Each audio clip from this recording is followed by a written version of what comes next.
ನಮಸ್ಕಾರ ವೀಕ್ಷಕರೇ, ನಾನು ಮಹೇಶ್ ಮಾತಾಡ್ತಿದ್ದೀನಿ. ಇವತ್ತು ಮೇ 1 ಗ್ಯಾಸ್ ಸಿಲಿಂಡರ್ ಬೆಲೆ ಜಾಸ್ತಿ ಆಗಿದೆ.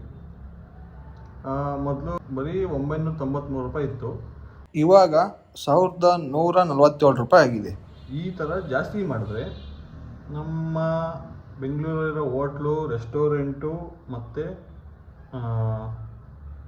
ರೋಡ್ ಸೈಡ್ ಮಾಡೋ ಎಗ್ ರೈಸ್ ಅಂಗಡಿಗಳಾಗಿರ್ಬೋದು, ಬೇಕ್ರಿಗಳಾಗಿರ್ಬೋದು, ಟೀ ಅಂಗಡಿಗಳಾಗಿರ್ಬೋದು, ಇವೆಲ್ಲ ಜಾಸ್ತಿ ಆಗ್ತಾ ಹೋಗುತ್ತೆ.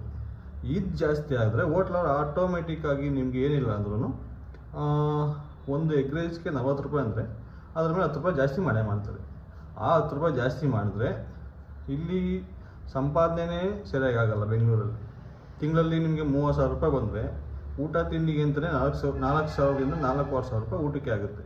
ಇನ್ನು ರೂಮ್ ರೆಂಟು ಅದು ಇದು ಅಂತ ಖರ್ಚು ಮಾಡ್ಕೊಂಡು ಹೋದರೆ ಇನ್ನು ಸಂಬಳ ಎಲ್ಲರೂ ಉಳ್ಸೋಕ್ಕಾಗುತ್ತೆ, ಮನೆ ಹೆಂಗೆ ಮೇಂಟೈನ್ ಮಾಡೋಕ್ಕಾಗುತ್ತೆ?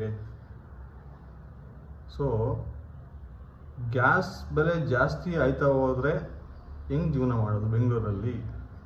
ಒಂದು, ಈ ಸರ್ಕಾರಗಳು ಬಂದರೆ ನಾನು ಬಂದರೆ ಅಷ್ಟು ಮಾಡ್ತೀನಿ, ನೀವು ಬಂದರೆ ಇಷ್ಟು ಮಾಡ್ತೀರಾ, ನೀವು ನಿಮ್ಮ ಸರ್ಕಾರ ಇತ್ತು ಅಷ್ಟಾಯಿತು, ನಮ್ಮ ಸರ್ಕಾರ ಇದ್ದಾಗ ಇಷ್ಟು ಬಂತು ಇಷ್ಟಾಯಿತು ಅಂತ ಹೇಳ್ತಾರೆ.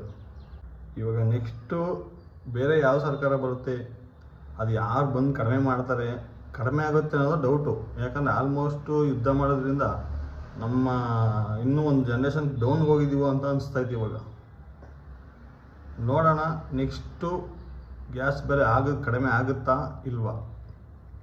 ಆದರೆ ಜನಕ್ಕೆ ಸರಿ, ಇಲ್ಲ ಅಂದರೆ ಕಷ್ಟ. ಬೆಂಗಳೂರಲ್ಲಿ ಕೆಲಸ ಮಾಡೋದಕ್ಕಿಂತ ಊರಲ್ಲಿ ಹೋಗಿ ಒಂದು 4 ಹಸು ತಗೊಂಡು ಹೋಗಿ ಏನೋ ಮೇಯಿಸ್ಕೊಂಡಿದ್ರೆ ತಿಂಗಳಿಗೊಂದು 40,000 ರೂಪಾಯಿ ಆರಾಮಾಗಿ ರಾಜನ್ ಥರ ಇರ್ಬೋದು ಊರಲ್ಲಿದ್ದರೆ, ಎಲ್ಲಿ ಹಳ್ಳಿಲಿದ್ದರೆ.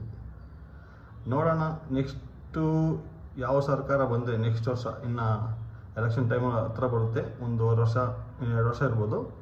ಅಲ್ಲಿ ತನಕ ನೋಡಬೇಕು, ನಿಮ್ಮ ಒಳ್ಳೆಯ ಪ್ರತಿನಿಧಿಗಳ ಆಯ್ಕೆ ಮಾಡಿ ಜನ ಹೆಂಗಾಗುತ್ತೋ ನೋಡೋಣ.